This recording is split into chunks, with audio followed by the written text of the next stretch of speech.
O Vasco no primeiro semestre penou com um técnico inexperiente como o Barbieri e com um elenco jovem que não conseguiu segurar a onda de levar o Vasco ao protagonismo, e isso assistido de camarote pelo Paulo Brax, Luiz Melo e Abel Braga. Então, esse trio fez o Vasco passar esse sufoco todo esse ano, principalmente no primeiro semestre. Um segundo turno do Vasco, como eu falei, de reconstrução heróico. Você, em 20 partidas, fazer 32 pontos de 60 possíveis, só dividir metade de 60, 30, o Vasco fez 32 pontos no segundo turno em 60 disputados. Destaques, como eu falei, Rossi, Medel, Paulinho, Michael, o Verratti no ataque fazendo a diferença, o Payet com seu dom de craque fazendo a diferença para o Vasco somar ponto. A mentalidade tem que mudar, o Vasco não pode ser coadjuvante, não pode sofrer para ficar na primeira divisão. O Vasco tem que ser protagonista, o Vasco tem que brigar por Libertadores, no mínimo Libertadores. Não falo nem Sul-Americano, o Vasco tem que brigar por Libertadores e título.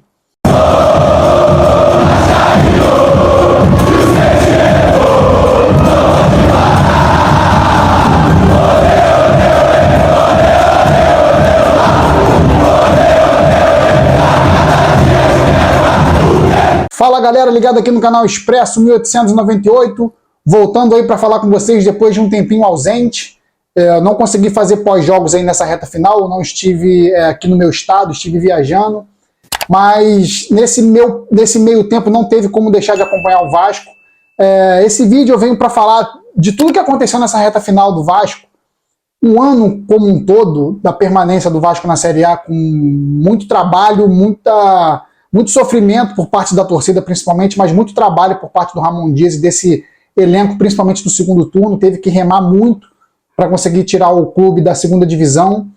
E eu venho trazer alguns aspectos aqui para a gente debater nesse momento que a torcida do Vasco não está feliz, ela está aliviada pelo Vasco não ter sido rebaixado pela 5ª vez e ter disputado a Série B pela 6ª vez, já que o Vasco permaneceu na Série B de 20 para 21. Então, galera, esse vídeo aqui é mais para trazer uma retrospectiva, não uma retrospectiva ampla e diversa sobre tudo que aconteceu com o Vasco, porque seria um vídeo de 1h30 e seria muito chato.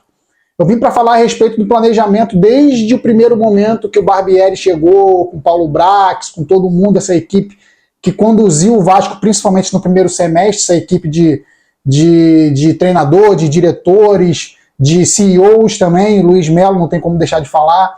Mas eu queria trazer primeiro a frase do Brax assim que o Vasco foi promovido à Série A em 2022. A frase que todos sabem, todos conhecem, já repetiram aí: Vasco não vai sofrer mais, o Vasco não sofre, dita por ele na reta final da Série B, quando o Vasco subiu para a Série A, ele disse que o Vasco não sofreria mais. E a gente teve um ano de muito sofrimento, com um planejamento recorde em relação à parte financeira. O Vasco teve mais de 150 milhões para investir no futebol, investiu mal, contratando jogadores que não surtiram efeito, como Luca Orechano, o Léo, que teve um primeiro semestre muito altos e baixos, mas foi um dos melhores. O segundo semestre ele caiu um pouco, mas os que chegaram ajudaram. O Vasco gastou muito dinheiro com o Capasso, e o Capasso não jogou no ano de 2023. Então, se a gente for falar dos dois principais investimentos gastos, com o apoio, com a aprovação do Paulo Brax, do Luiz Melo, do Abel Braga, Orechano e Capasso são as duas grandes decepções do Vasco no ano, e o Léo com altos e baixos. E também não tem como deixar de falar num jogador que foi muito regular, alguns jogadores que foram muito regulares, o Léo Jardim e o Lucas Piton. Mas o resto da equipe do Vasco no primeiro semestre foi formada por jogadores jovens. Uma zaga com Miranda, outras vezes meio campo com Rodrigo, o ataque com Figueiredo, Gabriel Peck ainda, o Eric Marcos tendo que ser solução para o time. O Vasco no primeiro semestre penou com um técnico inexperiente como o Barbieri e com um elenco jovem que não conseguiu segurar a onda de levar o Vasco ao protagonismo, e isso assistido de camarote pelo Paulo Brax, Luiz Melo e Abel Braga. Então, esse trio fez o Vasco passar esse sufoco todo esse ano, principalmente no primeiro semestre. O segundo semestre foi um segundo semestre de recuperação e os caras tiveram que correr atrás o tempo todo. Barbieri começa muito mal o seu trabalho, o ano de 2023, a diretoria foi omissa e demorou para demitir o Barbieri, em derrotas assim que a gente via que o time não estava demonstrando nada, não ia reagir, ainda com Pedro Raul como centroavante. O Vasco é eliminado pelo ABC, O Vasco começa o Brasileirão, sai na semifinal do Carioca pro Flamengo perdendo as 2 partidas, com falhas do Capasso. Começa o Brasileirão perdendo na sequência ali de jogos. Começa até vencendo o Atlético, mas aquilo foi uma ilusão. Mas perde partidas cruciais de times que brigaram para não cair. Bahia, Santos e Goiás em casa. Então o Vasco, em São Januário, perdendo para essas 3 equipes que brigaram até o fim para não cair, já demonstrava que o trabalho não estava sendo bem feito. E para piorar tudo, para pá de cal ali cair em cima e a diretoria omissa não ver, foi a derrota de 4-1 para o Flamengo, um 4-0 no primeiro tempo, que ali era para demitir o Barbieri no vestiário, se fosse o caso, avisar para ele que ele não continuaria. E o Vasco demorou para fazer tudo isso, então foi um erro, assim, apesar além do planejamento ter sido ruim, a diretoria não conseguiu corrigir a tempo a rota, e demorou demais, e o Vasco foi até agora, dia 6 de dezembro, brigando para não cair. E o Barbieri, como demorou para ser demitido, o Vasco foi perdendo jogos cruciais com times que a gente via que não iam brigar por nada no campeonato, sim para não cair. E o Vasco perdeu confrontos diretos ali no início do campeonato, que ajudaram muito o Vasco a estar nesse sufoco no final do ano. Um segundo turno do Vasco, como eu falei, de reconstrução heróico, com as chegadas principalmente do Medel, Paulinho, o Verrete, o Maicon, que veio como uma desconfiança minha, de toda a torcida do Vasco, por não ter sido aproveitado no Santos. Ele se recupera no Vasco. O Serginho consegue fazer partidas importantes. O craque que chega, francês, que para o aeroporto, que faz 2 partidas de craque, que decide a partida, de só jogador craque que faz isso, deu 6 pontos para o Vasco contra Fortaleza e América Mineiro em partidas que o Vasco não estava tão bem. Então, o Vasco conseguiu com esses jogadores, principalmente ali, diria, o Léo Jardim decidindo praticamente jogos a favor do Vasco, aquele 1-0 ali que o Léo Jardim trabalhou muito, com defesas muito difíceis, e esses jogadores ajudaram o Vasco a sair de um primeiro turno, galera. Pasmem os senhores com os números do Vasco no primeiro turno. O Vasco termina o primeiro turno contra o Bragantino em Bragança Paulista, empatando em 1-1, gol do Verrete de pênalti, com 13 pontos. O Vasco termina o primeiro turno com 13 pontos, claro, com um jogo que não tinha sido jogado no primeiro turno contra o América Mineiro, que depois a gente foi jogar no decorrer do segundo turno. Então, se a gente for pegar a média, o Vasco em 18 partidas no primeiro turno, o Vasco fez 13 pontos em 18 partidas. Era praticamente o mesmo script de 2015, acho que até pior. Que foi um 2015 também de recuperação do Vasco no segundo turno e que resultou na queda do Vasco para a segunda divisão. Então, o Vasco conseguiu fazer 32 pontos no segundo turno. 32 pontos em 20 partidas. É uma média muito alta, de acima de 50%. Eu não sou bom de matemática, eu estudei humanas, mas você em 20 partidas fazer 32 pontos de 60 possíveis, só dividir metade de 60, 30, o Vasco fez 32 pontos no segundo turno em 60 disputados, como eu falei, da partida a menos com o América Mineiro, que foi disputada no segundo turno por essa equipe que entrou reforçada no segundo turno. O Vasco conseguiu heroicamente, com esses jogadores que chegaram, destaques, como eu falei, Rossi, Medel, Paulinho, Michael, o Verrete no ataque fazendo a diferença, o Michael, o Payet com seu dom de craque fazendo a diferença para o Vasco somar ponto. E não dá para descartar 2 jogadores que se recuperaram muito, com o Ramon Dias, também outra peça fundamental na recuperação do Vasco. Não vai abarrar, primeira entrevista coletiva dele, se eu não me engano, na derrota para o Atlético Paranaense, ou para o Cruzeiro, não lembro qual foi a estreia dele, acho que foi Cruzeiro. Ele bate na mesa e fala: o Vasco não vai abarrar, e ele cumpriu a promessa dele no final do ano. E recuperou jogadores que estavam descartados ali. Um deles, o Zé Gabriel, que não vinha sendo aproveitado, e o Ramon Dias foi lá e trouxe. O Paulo Henrique, que não vinha sendo aproveitado, o Ramon Dias foi lá e trouxe, também foi importante. Ele que cruzou para o Serginho fazer o gol da permanência do Vasco. E botou o Gabriel Peck para fazer o que ele mais gosta de fazer, que é ajudar o time na correria, na marcação. Acho que é uma característica do jogador, a gente quer do Gabriel Peck. Um jogador que desequilibre, que acha o passe certo, que dê cadência ao jogo. Ele não vai dar cadência ao jogo, ele vai correr, ele vai marcar, ele vai ser transpiração, ele vai ir no desespero para tentar ajudar, e essa é a característica dele. Talvez mude ainda daqui para frente, mas o Ramon Dias conseguiu tirar desses jogadores o melhor deles e recuperou, como eu falei, Zé Gabriel, Gabriel Peck, Paulo Henrique, foram jogadores importantes na reta final, como eu falei, de um primeiro turno de 13 pontos em 18 partidas e o segundo turno de 32 em 60 pontos disputados. em 20 partidas o Vasco fez 32 pontos. É a campanha de time de Libertadores. Como eu falei, se o Ramon Dias tivesse chegado um pouquinho antes, o Barbieri tivesse saído também um pouquinho antes, talvez as coisas encaixassem melhor, mas a história já está escrita. O Vasco, mais importante, que permaneceu na Série A, Ramon Dias colocando o time nos trilhos, né, fazendo a equipe somar pontos importantes, que fizeram a equipe permanecer na Série A, vencendo 3 partidas seguidas num momento, depois tendo uma oscilação, depois vencendo de novo 3 partidas seguidas, entre elas, como eu falei, o Botafogo, que era um time que até então era o líder. O Vasco em São Januário consegue arrancar 3 pontos do Botafogo. E eu queria dar um destaque aqui para as últimas 5 partidas do Vasco no campeonato, num desgaste, galera, que vocês não conseguem entender o que é esse desgaste da equipe jogar no fio da navalha a todo momento para somar pontos e não fazer o Vasco permanecer na zona de rebaixamento, remando contra a maré, no jargão que se diz, e o Vasco tentando. Então o esgotamento nos últimos 5 jogos, principalmente emocional do Vasco, fez muita diferença.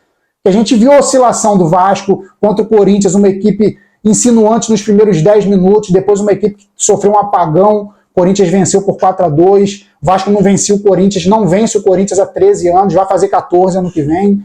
O Vasco jogando contra o Atlético Paranaense na Baixada, um desgaste absurdo, o Atlético na Baixada é muito difícil. Jogando contra o Cruzeiro no Mineirão, mesmo sem torcida, também um desgaste muito grande, porque as 2 equipes brigando para não cair. Tudo isso abala muito o elenco, que já não tinha muito emocional no lugar, assim, por conta de toda a pressão. Tem jogador que sente, uns mais que outros.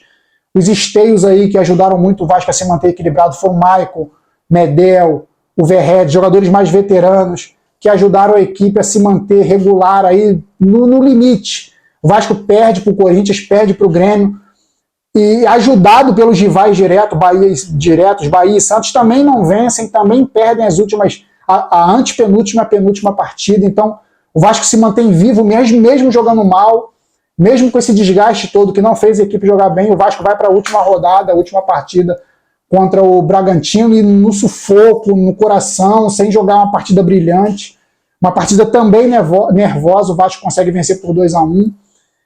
O mais importante é que o Vasco permaneceu aí. No dia seguinte, dia 7 de dezembro, já vem a demissão do Paulo Brax correta. Ele foi do erro de planejamento à demissão, e nesse meio tempo ele fez muita besteira, começando já dizendo que em 2022, como eu falei, o Vasco não ia mais sofrer, e 2023 foi um ano de sofrimento, um ano inteiro de sofrimento. Então, correta a demissão do Paulo Brax. Não sei se foi a forma correta, mas ele teria que ser demitido, tinha que ser demitido. Não sei se vai vir o Alexandre Matos, não sei se vai vir o Rodrigo Caetano, não sei se é o Juninho Paulista, são os mais cotados. O Vasco não pode apostar mais, o Vasco tem que trazer um cara experiente para montar uma equipe forte. Chega de apostas, o Vasco não pode viver de apostas. Já apostou com o Paulo Brax, que nunca ganhou nada, já apostou com o Barbieri, que nunca ganhou nada. O Vasco tem que trazer gente que costuma vencer. Ramon Dias já foi vencedor, é vencedor. Traz um diretor de futebol que seja vencedor para montar uma equipe vencedora.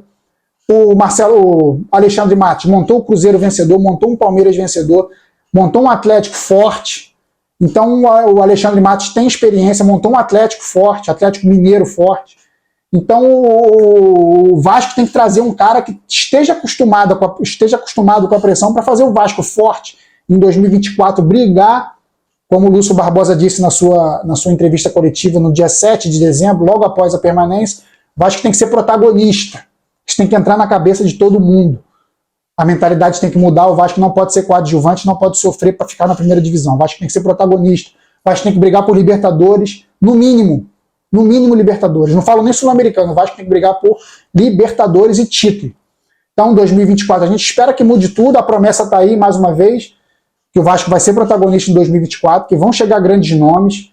Foi cogitado aí, foi especulado o Felipe Coutinho, Alain, são jogadores de origem do Vasco, que podem voltar e ajudar o Vasco nessa montagem de elenco. Jogadores importantes que devem permanecer, Serginho, que foi importante na reta final, Paulo Henrique, eu acho que tem que renovar com o Atlético, o Vasco, renovar o empréstimo dele com o Vasco.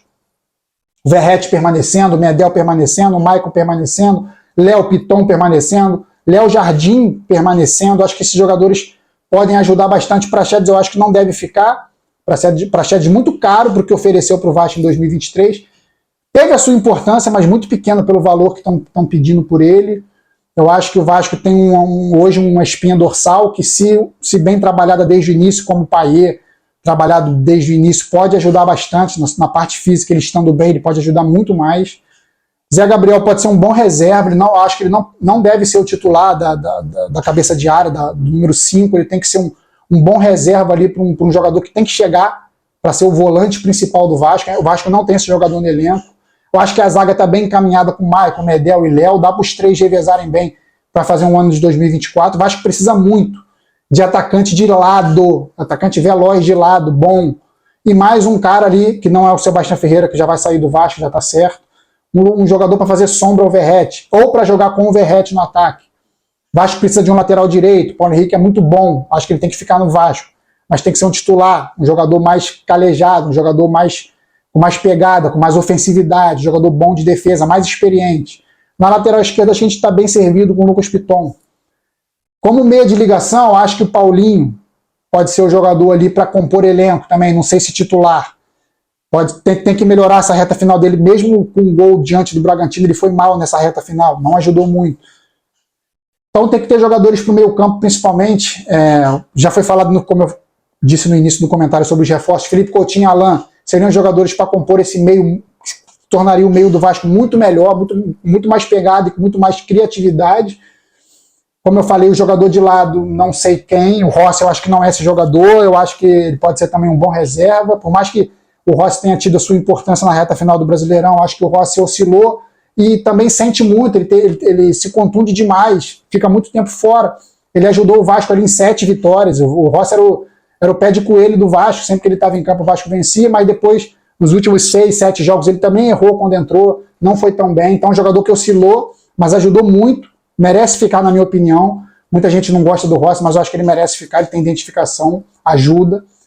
Gabriel Peck, no elenco do Vasco, não sei se o Vasco vai querer negociar ele, que ele terminou bem o Brasileirão, mas se ele for ficar, eu acho que também não deve ser o titular, eu acho que tem que ser um jogador de lado, como eu falei, que o Vasco precisa muito, mais experiente, que ajude bastante ali a achar o Verratti, a encher aquela área de ataque do Vasco, e esse ano foi uma tristeza, o Vasco não tinha jogadores para pisar na área, o Vasco não chegava com gente no ataque, era o Peck preocupado com a defesa, era o Rossi preocupado com a defesa, era o Marlon Gomes preocupado com a defesa, e o Verratti sozinho no ataque, e isso atrapalhou muito em diversos jogos.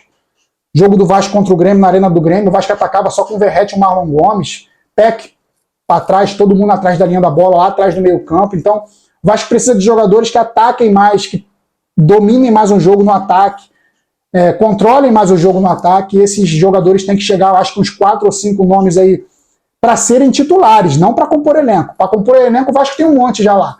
Então, o Vasco precisa de 4, 5 jogadores aí, 2 meio-campistas, um atacante de lado, um centroavante para fazer sombra ao Verratti, 2 jogadores de lado, 2 meio-campistas e um jogador para fazer sombra ao Verratti, além do lateral direito, que o Vasco precisa de um cara ali com mais experiência que o Paulo Henrique, que o Puma, para ser o titular. Eu não confio nesses dois, por mais que o PH tenha feito uma reta final de Brasileirão muito boa, ajudou bastante o Vasco.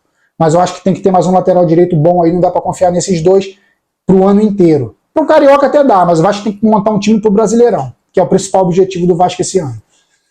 Então é isso, galera. Acho que eu falei um pouco aqui de tudo que eu vi esse ano, bem resumidamente, para não ficar um vídeo chato, do que eu espero para 2024, que não fique só na promessa, que o Vasco realmente seja o protagonista, como o Lúcio Barbosa disse.